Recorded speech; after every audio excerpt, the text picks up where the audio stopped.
Kapin gatos ka mga kabus nga pasyente nakapahimulos sa libreng operasyon hatod sa Department of Health ug kagamhanang lokal. Aniya ang report.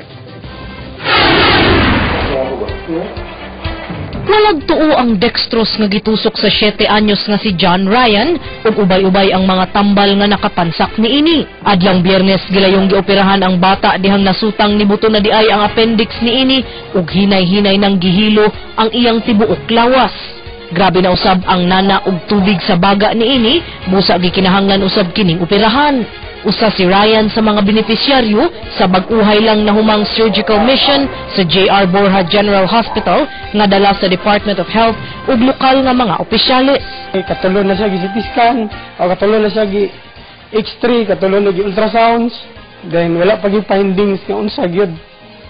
Gahapon pa katong pag-abot pa lang sa mission aya pa naibawan. I'm very happy that with the story of the little boy Perpetua, that I didn't know that we could actually save lives with this, no? For 5 seconds, nag-flatline siya, meaning nakita na siguro siya mga anghel for 5 seconds, no?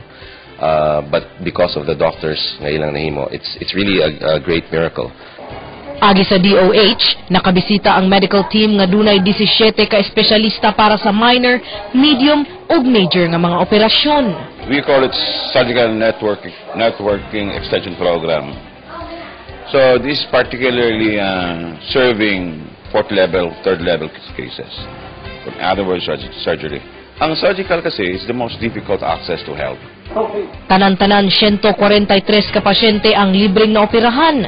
Mga pasyente nga sama ni John Ryan nga sumala sa iyang ginikanan kung dili pa lang sa libreng surgical mission, wala na untay paglaom nga daling maulian ang balatian.